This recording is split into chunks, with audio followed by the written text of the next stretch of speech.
Kalau di Indonesia, saya informasikan kepada umat ahli sunnah wal jamaah maupun wahabi ya. Untuk Syiah itu di Indonesia ini ada dua ormas besar. Ya, pertama Ijabi ya. Ijabi itu Bandung. Pendirinya itu almarhum Kiai Haji Profesor Dr. Kiai Haji Jalaluddin Rahmat, kan dikenal dengan Kang Jalal. Itu dia merujuknya ke Libanon. Di sana ada namanya Muhammad Hussein Fadlullah, kalau nggak salah itu. Muhammad Hussein Fadlullah itu adalah merupakan marjaknya Ijabi ya, dari Libanon.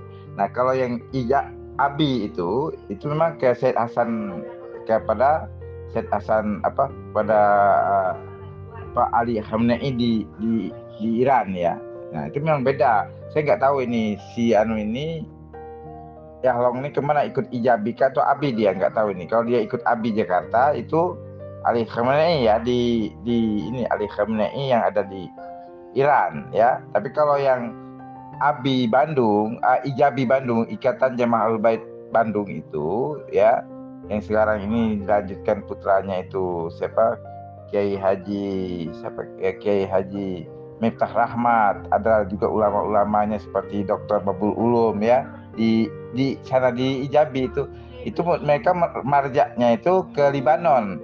Namanya itu kalau nggak salah itu ulamanya namanya Muhammad Hussein Fadlullah ya, Muhammad Hussein Fadlullah. Itu kalau nggak salah ya, kalau saya nggak salah ingat ya. Itu jadi memang beda mereka marjaknya antara dua ormas Syiah di Indonesia ini. Ada yang ke Iran, ada yang ke Libanon ya.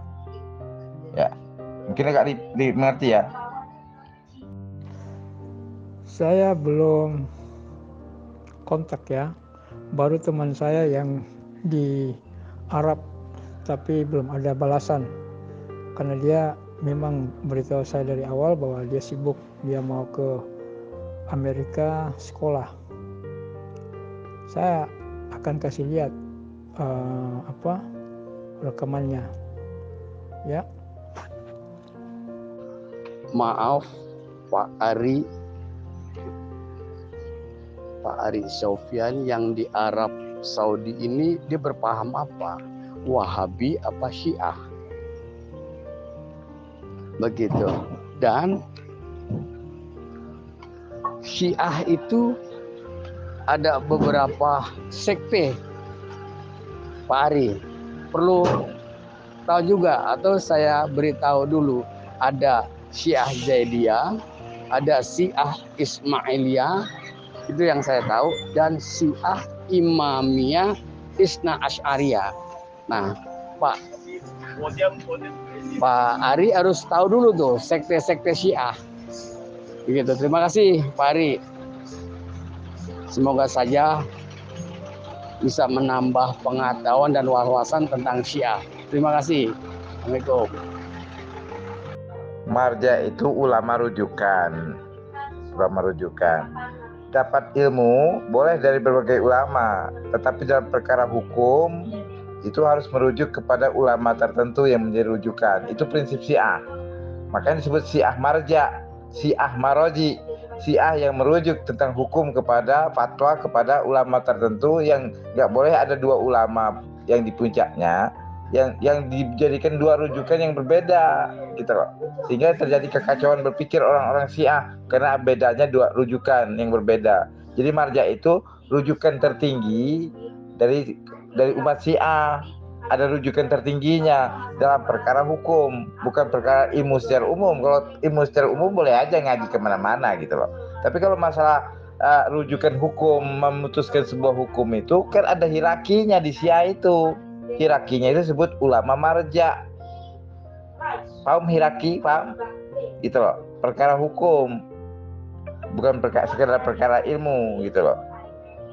Misalnya ada fatwa-fatwa hukum, kemana merujuknya? Ke marja tertentu.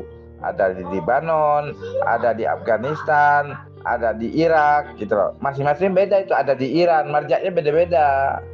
Paham nggak marja? Saya paham. Iya, salahnya tuh di mana? Karena merujuk kepada ulama yang jelas. sanad keilmuannya. Daripada Ahmad Al-Hasan kagak jelas sanad keilmuannya, apalagi silsilah keturunannya. Itu tuh. Boleh dibuktikan.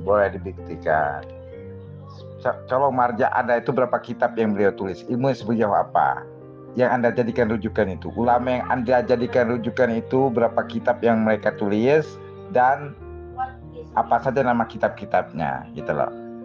Kalau tanding ilmu boleh dengan ulama marja Anda itu, ya kan? Apa ilmunya ulama Syiah banyak tolol kok, banyak bodoh, nggak saing dengan Syed Ahmad Hasan, ilmunya jauh dengan ulama Syiah ya. Ulama Syiah itu apa deh? Alim aja ulama NU masih alim, Profesor Dr. Kiai Haji Akil Sirot MA, ulama NU lebih alim ulama Banjarmasin, guru sekumpul lebih alim dari ulama Syiah. Kalau ulama Syiah ini banyak bodoh-bodoh, makanya saya nggak ikut Syiah ya. Banyak ulamanya bodoh-bodoh gitu loh. Jadi kalau tanding ilmu itu nggak ada apa-apanya ulama Syiah, apa aja ya. Makanya saya kalau masalah keilmuan, saya lebih banyak berguru kepada ulama NU yang banyak ilmunya, ya kan? Ya kan, ulama NU itu lebih banyak ilmunya dari ulama Syiah, jauh. Ya kan? Jauh. Nggak percaya deh. Buktiin aja.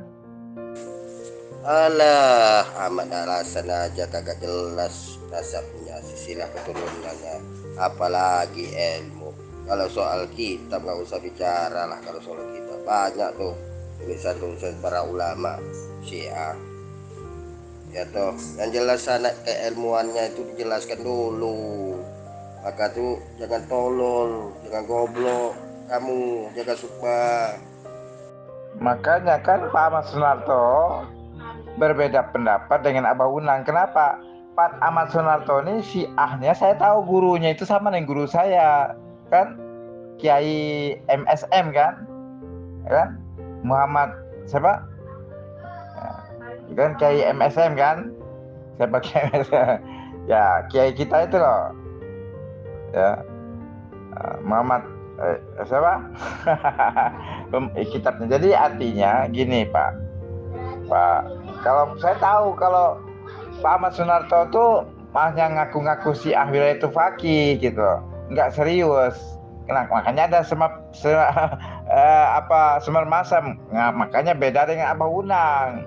Abah Unang tuh taklid buta sama wilayah fakih. Kalau Pak Ahmad Sunarto tuh masih tanggung-tanggung, makanya semar masam gitu loh. Makanya saya ajak kalian itu agar nggak liar kayak semar masam gitu loh. Apa semar macam itu namanya mazhab stand up komedi namanya. Artinya beragama masih komedian gitu loh. Masih komedi, masih lawakan. Kalau masih saya ini Syiah tapi semar masam, artinya kan masih ngelawak gitu loh. Mending Abah Unang itu yang jelas ikut ngakunya ikut Ali Khamenei. Kalau Pak Ahmad Sunarto ini kan semar masam, artinya apa? Dia bersyiah itu masih ngelawak gitu loh, masih stand up komedi gitu loh, kayak Sule gitu loh. Syiahnya Sule gitu, ngelawak gitu loh, ngaku Syiah tapi semar masam, kayak apa nggak ngelawak gitu loh. Sebenarnya saya bisa terima siapapun asal itu sesuai dengan jalurnya. Anda aja nggak bisa membuktikan silsilah keturunannya. Udah 5 tahun loh jaga sukma, nggak bisa Anda membuktikan. Bagaimana harus saya yakini?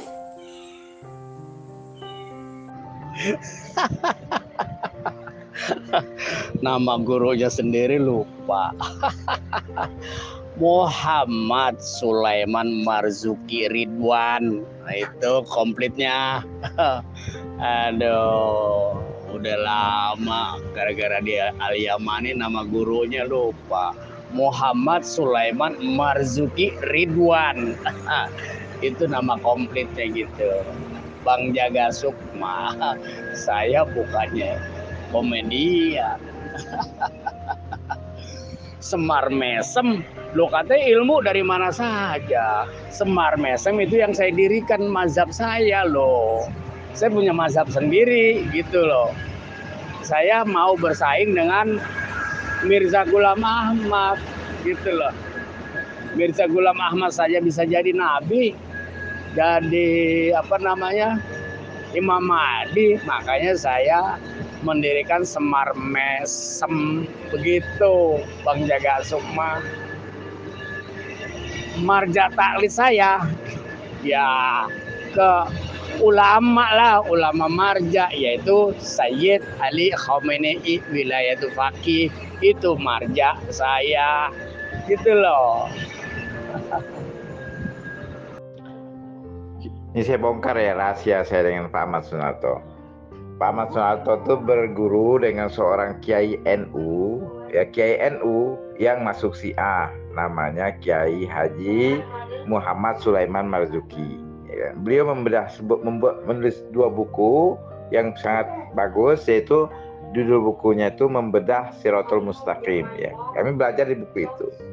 Nah, begini maksud saya, tahu nggak siapa itu Muhammad Sulaiman Marzuki oleh orang Abi Jakarta? Dianggap kiai, bukan Kiai Sulaiman Marzuki, mereka bilang bukan Sulaiman, tapi siluman gitu. Orang-orang Ijabi Jakarta itu menggelar Kiai Haji Sulaiman Marzuki itu sebagai siluman Marzuki. Arti siluman itu apa? Artinya orang-orang Jakarta juga itu nggak setuju dengan Kiai Haji Sulaiman Marzuki karena dia punya pemikiran merdeka juga, pemikiran bebas seperti saya dan Anda gitu. Jadi ketahuilah Kiai Haji Muhammad Sulaiman Marzuki itu seorang kiai yang berpikir bebas. Dia itu kemudian seorang Kiai NU masuk Syiah. Nah, kita itu kan guru kita sama itu loh Pak Ahmad Sunarto. Jadi kalau sebenarnya saya itu guru, tapi Pak Ahmad Sunarto tetap mengikuti prinsip gurunya, ikut Iran, Ali Khamenei kan gitu. Kalau saya ngikuti rumusannya gitu. Kalau Pak ini, kalau saya ikut rumusannya, ya kan, akhirnya saya temukan Ali Yamani. Kalau Pak Ahmad Sunarto ini nggak ikut rumusannya, tapi ikut orangnya, karena Kiai Haji Muhammad Sulaiman Marzuki itu dia ikut Wilayatul Faqih juga gitu. Jadi secara saya dengan Pak Ahmad Sunarto ini gurunya sama, tapi rumusnya saya pegang, rumus beliau itu saya pegang. Tapi Pak Ahmad Sunarto nggak megang rumusnya, tapi megang orangnya. Kan bedanya kan itu Pak. Kita saya dengan Pak Ahmad Sunarto. Pak Ahmad Sunarto itu ikut siapa? Ikut Kiai Haji Sulaiman Marzuki. Nah, Kiai Haji Sulaiman Marzuki itu ikut juga Wilayatul Faqih gitu loh, Ali Khamenei. Makanya sampean kan ikut Ali Khamenei, ikut karena ikutnya siapa? Kiai Haji Sulaiman Marzuki. Kan? Kalau saya kan ikut rumusnya. Rumus beliau mengatakan jangan ikut bukan maksum, ikut maksum. Nah, karena Said Ali Khamenei tidak maksum, saya ikut Ali Yamani. Karena Ali Yamani mengaku maksum.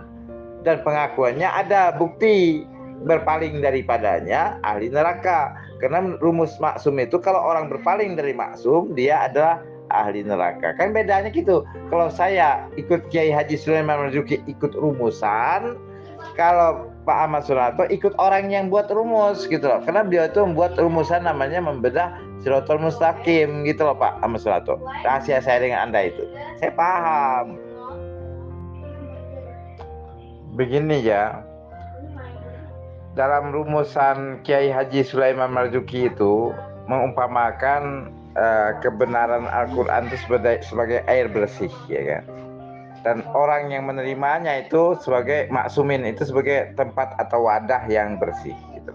Nah, jadi artinya kalau kita ingin terima Al-Quran, tafsir, pemahaman, takwilnya harus bersih, masih murni, harus dari takwil daripada para maksumin, kan begitu intinya. Tafsir atau takwil maksumin.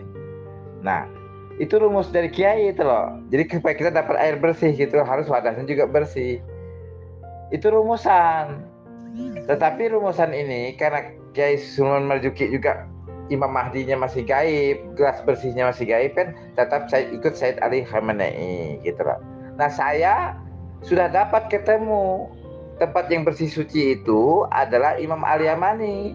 Kenapa? Karena beliau wasi dan utusannya dan berpaling darinya ahli neraka. Sesuai rumusan beliau harus tempat yang bersih juga gitu loh. Nah, Ali Khamenei berarti bukan tempat yang bersih karena dia tidak maksum gitu loh. Itu rumusan dari kitabnya Kiai Haji Sulaiman Marzuki itu loh, Kiai Haji Sulaiman Marzuki Ridwan tadi kan. Jadi beliau ini ada rumusan mencari kebenaran, namanya membedah Shirathul Mustaqim. Nah, rumusan itu saya gunakan, saya manfaatkan, akhirnya saya ketemu Al-Yamani. Sedangkan beliau itu kenapa beliau itu mengikut Wilayatul Faqih, karena beliau sudah wafat sebelum dakwah Al-Yamani sampai kepada beliau. Itu aja alasannya. Jadi wajar aja karena dakwah Al-Yamani belum sampai. Saya yakin kalau dakwah Al-Yamani sampai kepada beliau bisa menjadi Ansor Al-Yamani. Beliau itu orangnya cerdas. Tapi karena memang dakwah Al-Yamani memang belum sampai kepada beliau, memang wajar saja gitu. Tapi rumusan beliau itu begitu gitu loh. Sehingga saya jadi Syiah itu karena rumusan itu. Nah, Pak Ahmad Sunarto pegang orangnya karena beliau pengikut Wilayatul Faqih. Maka Pak Ahmad Sunarto ikut Wilayatul Faqih gitu. Ikut-ikutan. Kalau saya pegang rumus. Kalau air bersih harus wadah yang bersih. Nah, wadah yang bersih itu mana? Ya Al-Yamani, bukan Wilayatul Faqih kan. Karena Al-Yamani wasi dan utusan Imam Mahdi. Sementara Wilayatul Faqih hanya politisinya Syiah, ulama Syiah, nggak bersih juga, bukan air steril juga.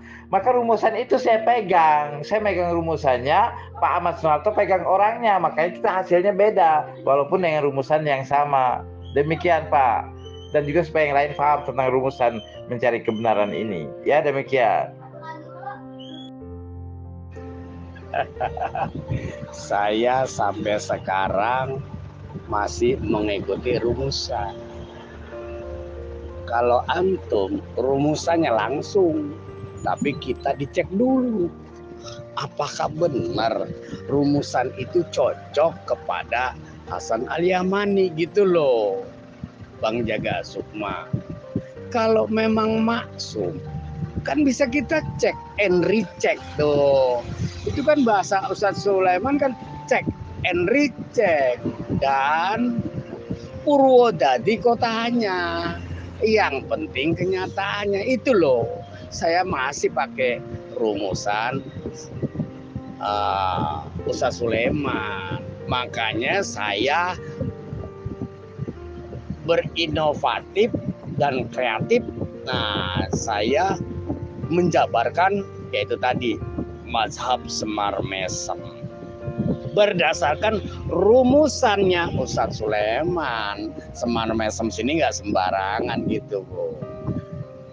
Saya masih megang rumusan. Kita cek dulu, cek and recheck, betulkah ternyata rumusan yang dari Ustadz Sulaiman nggak cocok. Pertama, dari nasabnya nggak jelas tuh. Terus dari 5 yang itu disebut dari Imam Muhammad bin Hasan Asy'ari yang julukannya Al-Qaim, Imam Mahdi Al-Muhdhar, itu kan nggak jelas. Jadi saya tetap memakai rumusannya guru saya, Ustadz Sulaiman Marzuki gitu loh, Bang Jaga. Semua enak aja itu. Antum kan menyimpulkan sendiri, memaknai sendiri, ya boleh-boleh saja. Saya juga bisa memaknai sendiri. Nah, saya berinovasi dan kreatif, yaitu saya padukan dengan Semar Mesem. Begitu Bang Jaga. Semua bukan komedian loh. Air bersih harus ditampung wadah yang bersih agar kita mengkonsumsi air bersih. Air suci harus ditampung wadah yang suci agar kita mengkonsumsi air yang bersih. Itu kan rumus, Pak.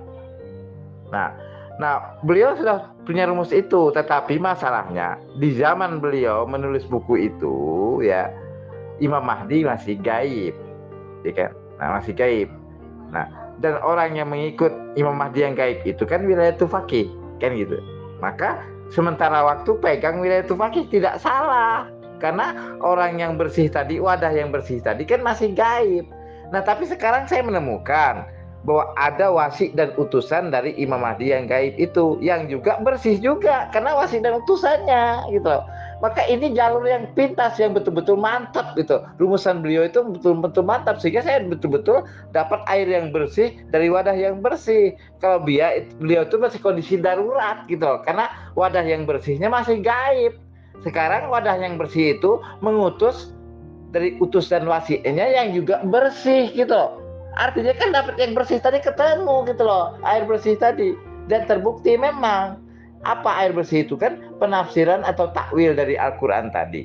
Nah beliau itu Imam Muhammad Hasan menulis 130 buah kitab itu bukan apa, itulah takwil Al-Quran tersebut. Itulah takwil daripada Al-Quran yang suci tadi dalam kitab Imam Muhammad Hasan. Itu rumusnya luar biasa saya temukan karena rumus beliau gitu. Kalau Anda memang nggak megang rumus, Anda itu masih taklid kepada yang membuat rumus gitu loh. Masih taklid kepada siapa pembuat rumusnya, yaitu Kiai Haji Sulaiman Marzuki. Itu kan bikin rumus mencari kebenaran. Itu kan penemuan beliau itu sebenarnya, rumus-rumusan analogi kan itu. Penemuan beliau itu bukan siapa-siapa, beliau itu seorang penemu dalam merumuskan agar kita menemukan kebenaran ini tidak dasar taklid gitu loh. Tidak ikut-ikutan tapi ada rumusnya gitu loh Pak. Nah Pak Ahmad Sunarto kan tidak mengikut rumus secara tulen. Pak Ahmad Sunarto itu ngikut pembuat rumus. Kenapa ngikut pembuat rumus? Karena sedang pembuat rumus ini sendiri dalam kondisi darurat karena wadah yang bersih masih gaib. Gitu loh. Paham sampai di sini?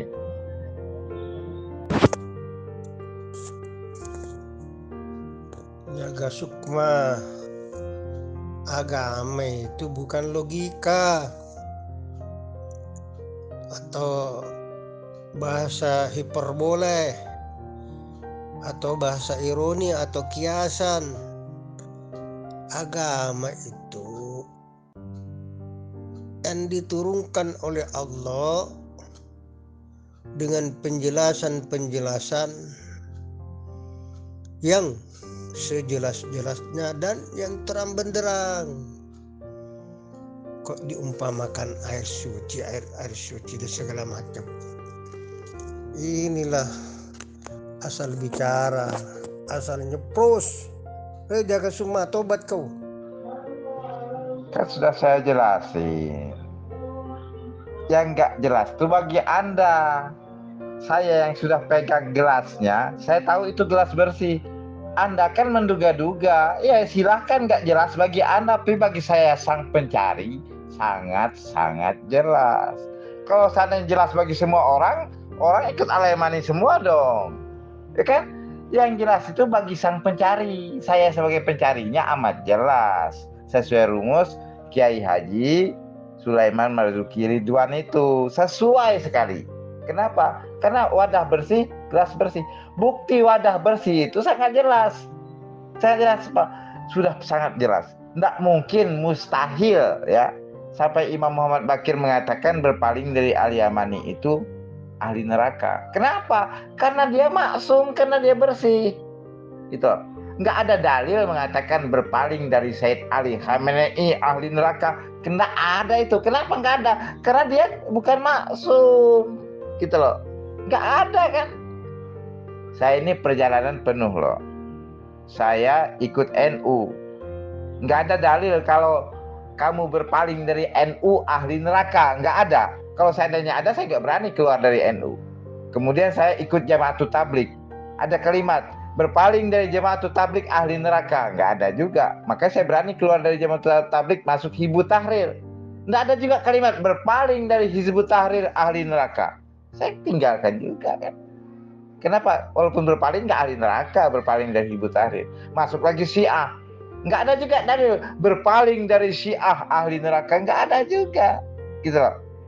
Nah, kemudian terakhir berpaling dari Al-Yamani ahli neraka. Siapa yang mengatakannya? Imam Muhammad Bakir. Nah, ini wadah yang saya cari. Ya, wadah yang bersih sesuai rumusan Kiai Haji Sulaiman Marzuki Ridwan. Rumus. Karena ini rumusan, bukti rumus itu terbukti dengan berpaling dari rumus wadah yang suci ahli neraka. Artinya minum air kotor. Itu loh ahli neraka. Nggak bersih. Airnya sudah terkontaminasi tafsir-tafsir ulama yang tidak maksum. Menafsirkan Al-Quran semau gue. Sehingga Al-Quran ditafsirkan semau-maunya oleh ulama-ulama yang ngaku ulama, baik ulama Sunni, ulama Syiah maupun ulama Wahabi, menafsirkan dan menakwilkan Al-Quran menyimpang, akhirnya tersesat atau air kotor. Kalau ditafsirkan Al-Quran oleh orang yang maksum, orang yang suci, maka tafsirnya pasti benar 100%.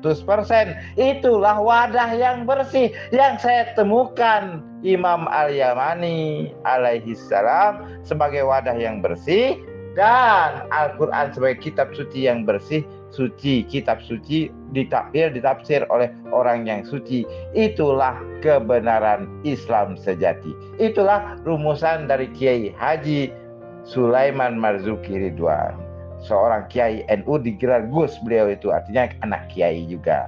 Demikian, supaya didengar oleh semua ini tentang rumus kebenaran. Oke? Terima kasih. Wassallallahu ala Muhammadin wa ali Muhammad. Alimatu wal mahdin wa salim tasliman katsira.